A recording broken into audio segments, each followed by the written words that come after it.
Good morning दोस्तों, सभी साथियों को मेरा प्यार भरा नमस्कार। मैं संदीप नागवंशी आप सबका तहे दिल से स्वागत करता हूं इस महत्वपूर्ण सेशन में। जैसा कि आपको पता है, प्रत्येक वर्ष सीजीपीएससी प्रीलिम्स के 2-3 माह पहले, मतलब आपका जो पेपर होता है उसके 2-3 माह पहले हम लोग हर साल जो है छत्तीसगढ़ आर्थिक सर्वेक्षण की एक सीरीज़ चलाते हैं। ठीक है, उसी सीरीज़ को आज से फिर से हम लोग स्टार्ट करने वाले हैं। आपके सीजीपीएससी प्रीलिम्स का पेपर महज अब 3 माह रह गया है। हालांकि इसके नोटिफिकेशन आए ना आए आपको पता ही होता है, फरवरी में जो है पेपर हो ही जाता है, नवंबर में इसकी है ना नोटिफिकेशन आ ही जाती है। तो 3 माह आप लेके चलिए, 3 माह आपके पास समय है। तो इसके पहले हम लोग जो है आर्थिक सर्वेक्षण की एक सीरीज़ चलाएंगे, पूरी कंप्लीट करेंगे और छोटे छोटे वीडियो की सहायता से हम लोग जो है इसको याद करने की कोशिश करेंगे। इसमें हम लोग आईएमपी फैक्ट्स को ही देखने वाले हैं, जहाँ से क्वेश्चंस आपको पूछे जाते हैं। ठीक है, तो प्रत्येक वीडियो शुरू करने से पहले हर दिन जैसे भी हम लोग वीडियो शुरू करते हैं उसके पहले जो है एक डाटा रखी जाएगी आपके पास। ठीक है, याद करने की कोशिश की जाएगी, उसके बाद जो है उसकी प्रैक्टिस कराई जाएगी। तो यहाँ पे आप सबसे पहले देखेंगे जो आपको याद रखना है। ठीक है, ये आपका करंट ईयर का हो जाएगा, मतलब अभी जो चल रहा है 2024-25 के लिए जो है ना आपके पास डाटा आया हुआ है उसके बारे में हो जाएगा। और यहाँ पे आप क्लियरली देख रहे हैं जो कि औसत लिया गया है लास्ट 13 ईयर का, उसमें वृद्धि कितनी है ये भी आपको ध्यान रखना है। तो ओवरऑल छत्तीसगढ़ की वृद्धि कितनी है वो आगे मैंने क्वेश्चन के तौर पे रखा है। उसमें से जो सेक्टर है, जो कृषि क्षेत्र है, उद्योग क्षेत्र है, सेवा क्षेत्र है, इसकी अब अलग अलग वृद्धि कितनी है। अब इसकी भागीदारी भी अलग होती है, इसकी औसत वृद्धि भी अलग होती है, साथ में तुलनात्मक वृद्धि करके मैक्सिमम वृद्धि भी पढ़नी है आपको, मिनिमम वृद्धि भी पढ़नी होती है। वो मेरे ऊपर छोड़ दीजिए, मैं अपने हिसाब से आपको जो है एक एक वीडियो करके आगे लेते जाऊँगा। ठीक बात है।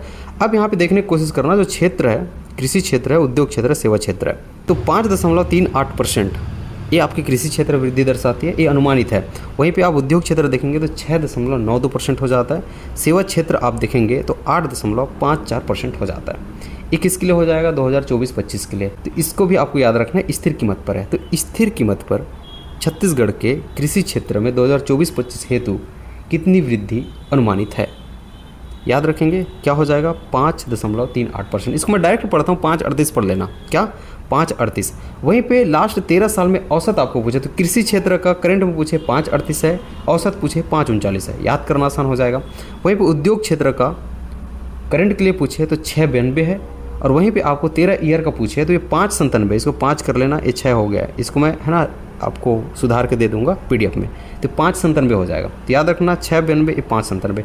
उसी प्रकार सेवा क्षेत्र का जो करंट में हो जाएगा 8.54% है।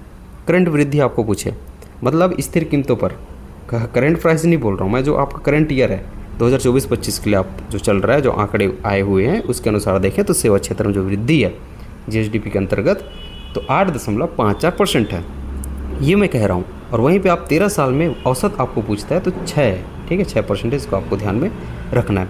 अगला चलता हूँ। अब एक आपको पूछा जाता है कि तुलनात्मक अध्ययन करके कि देखेंगे कि सबसे मैक्सिमम कब रहा है।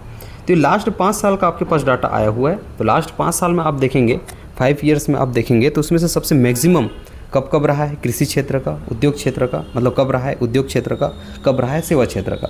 उसी प्रकार मिनिमम कब रहा है, तो इसकी याद करना मैक्सिमम को बहुत आसान हो जाता है। जो 2022-23 है और 2022-23 है, तो कृषि क्षेत्र में सबसे मैक्सिमम वृद्धि हम लोग देखते हैं जो कि 2022-23 है, जो कि 8.83% हम लोग देखते हैं लास्ट 5 ईयर में। ठीक है, वहीं पे उद्योग क्षेत्र का हम लोग देखते हैं, ये भी 2022-23 है, सबसे मैक्सिमम दर्शाता है 2022-23 हो जाता है। इसमें कब रहा है? ठीक है, 2022-23 में जो कि 11.31% रहा है, ये भी 2022-23 है।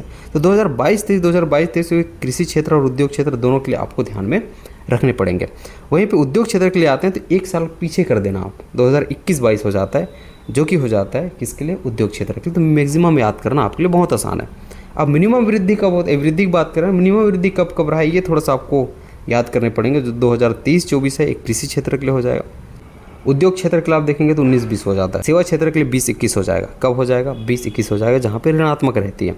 ठीक बात है, तो इसको एक बार आपको ध्यान रखना है। अब मैं क्वेश्चन के थ्रू कुछ फैक्ट्स और देता हूँ। ओवरऑल आपको छत्तीसगढ़ का बोले स्थिर कीमतों पर, फिर कह रहा हूँ स्थिर कीमतों पर 2024-25 में आप देख रहे हैं छत्तीसगढ़ का आर्थिक विकास दर कितना है। ओवरऑल है ये, इसके अंतर्गत तो सेक्टर आते हैं, तो याद रखना है इसको आपको 7.51% है। वहीं पर भारत का आपको पूछे तो 6.4% है, इसको भी आप एक बार ध्यान में रख सकते हैं।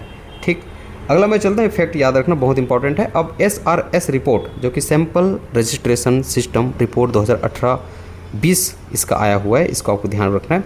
इसके अनुसार छत्तीसगढ़ में मातृ मृत्यु दर कितनी है? तो 2 चीज़ मैं बोलूँगा, एक मैं बोल रहा हूँ 137, क्या बोला? एक मैं बोल रहा हूँ 137 ये प्रति लाख में होता है, जो कि मातृ मृत्यु दर है। ठीक है, तो इसका सही आंसर हो जाएगा 137। एक मैं बोल रहा हूँ इसके जस्ट आगे 38 प्रति हज़ार, सिर्फ 38 है वो, 138 नहीं है।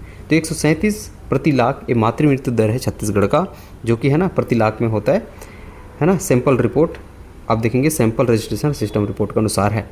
वहीं पे आप शिशु मृत्यु दर आपको पूछें तो याद रखना है 38 प्रति हज़ार। तो 137, उसके बाद आगे जाएंगे तो सिर्फ 38 कह रहा हूँ, 38 वो आपका प्रति हज़ार में हो जाएगा, है ना, जो कि शिशु मृत्यु दर हो जाएगा। तो इसका सही आंसर क्या हो जाएगा? 38। यही क्वेश्चन था। सैंपल रजिस्ट्रेशन रिपोर्ट 2020 अनुसार छत्तीसगढ़ में शिशु मृत्यु दर कितनी है?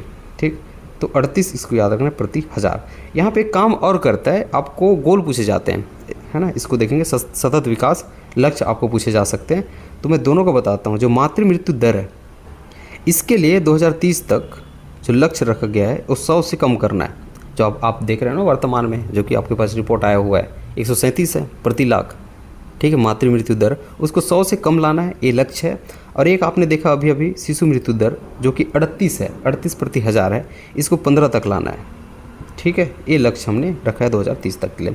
अब यहाँ पे आप एक एक करके क्वेश्चंस के आंसर देते जाएंगे, जिसको मैंने आपको बताया है उसी क्वेश्चंस को रखा हुआ है। अब देखते हैं आपकी प्रैक्टिस है ना किस प्रकार से आप कर पाते हैं। आर्थिक सर्वेक्षण 2024-25 अनुसार स्थिर कीमतों पर छत्तीसगढ़ में कृषि क्षेत्र का अनुमानित वृद्धि दर कितनी है? ऐसे क्वेश्चन आते हैं।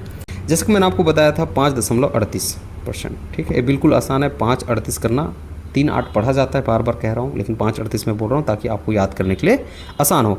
5.38 और 5.39 ये आपको भूलना नहीं है। 38 एक करंट के लिए हो जाएगा, औसत हो जाता है 5.39, यही कहा था मैंने। अगला मैं चलता हूँ, अगला क्वेश्चन। अब यहाँ पे देखना थोड़ा सा और एक पैटर्न बनता है छत्तीसगढ़ में कभी कभी पूछने का। असत्य कथन की आपको पहचान करना है, सभी को पढ़ना है। इसमें असत्य कौन सा है? छत्तीसगढ़ में उद्योग क्षेत्र का अनुमानित वृद्धि दर 6.92% है, ये बिल्कुल सही है। विगत 13 वर्ष में सेवा क्षेत्र का औसत वृद्धि दर 6% है, इसको भी हमने देखा था लास्ट टाइम, आपको पता होगा, है ना। ये 6%, ये भी बिल्कुल सही है। विगत 5 वर्षों में कृषि क्षेत्र में सर्वाधिक वृद्धि दर 2022-23 में रही है, ये भी आपको पता है। और साथ में हमने, ठीक है, सेवा क्षेत्र का देखा था, इसका भी वृद्धि दर 2022-23 होती है। और वहीं पे उद्योग क्षेत्र का वृद्धि दर देखा था, सर्वाधिक वृद्धि दर जो हमने देखा था वो 2021-22 था। लास्ट में लिखा हुआ विगत 5 वर्ष में उद्योग क्षेत्र का सर्वाधिक वृद्धि दर 2022-23 में रही है, ये इसका गलत हो जाता है। कैसे गलत हो जाता है? हमने 3 चीज़ कहा था। सर्वाधिक वृद्धि दर 2 चीज़ों का सेम है, एक आपका कृषि क्षेत्र का है, एक आपका सेवा क्षेत्र का है, जो कि सर्वाधिक कब हुआ था? 2022-23 में हुआ था। एक आपका सेक्टर आता है उद्योग क्षेत्र, जिसमें सर्वाधिक वृद्धि दर 2021-22 हुआ था, आपको मैंने बताया था, एक साल पीछे चला जाना है, ठीक है। तो इसमें क्या लिखा है? असत्य लिखा हुआ है, 2022-23 लिख दिया है उद्योग को, ठीक, जो कि सेवा क्षेत्र का है, ठीक है। इसको आपको ध्यान रखना है, तो ये आपका असत्य हो जाएगा। अगला मैं चलो, समझ में आ रहा है। स्थिर कीमतों पर जीएसडीपी का आकार कितना है? अब आकार आपको पूछ ले सीधा, रुपया में भी कभी कभी पूछ लिया जाता है, ठीक, स्थिर कीमत पर है, इसको ध्यान रखना है। तो सबसे पहले आपको याद रखना है 329,75,231, ऐसे याद रखना है, 329,75,231 लाख रुपए। कितना? 329,75,231 लाख रुपए। अगला मैं चलता हूँ, अगला है आपके पास प्रचलित कीमत पर जीएसडीपी का आकार कितना है? वो तो हमने देखा था स्थिर कीमत पर। प्रचलित कीमत पर भी आपको पूछा जा सकता है, तो इसके लिए भी आपको ध्यान में रखना है। 567,88,043 है क्या? 567,88,043 है, 567,88,043 लाख रुपए, इसको ध्यान में आपको रखना होगा। प्रचलित कीमत पर प्रति व्यक्ति आय, ये भी बहुत अच्छा इंपॉर्टेंट क्वेश्चन होता है। प्रचलित कीमत पर प्रति व्यक्ति आय आपको पूछे, प्रचलित कीमत पर है, स्थिर कीमत पर नहीं, लेकिन स्थिर कीमत पर भी आपको याद रखना। दोनों क्वेश्चन देके जाऊंगा। एक है आपका, है ना, 1,62,870, क्या? 1,62,870, 1,62,870 रुपये, ये प्रचलित कीमत पर प्रति व्यक्ति आय है छत्तीसगढ़ का। PCI, per capita income, per capita income Chhattisgarh का हम लोग देखें, प्रचलित कीमत पर करेंट प्राइस पर हम लोग देखें तो 1,62,870 हो जाता है। वहीं पे आपको स्थिर कीमत पर बोले तो यहाँ पे सेकंड ऑप्शन है, इसको देख लेना, ये आपके स्थिर कीमत पर हो जाएगा।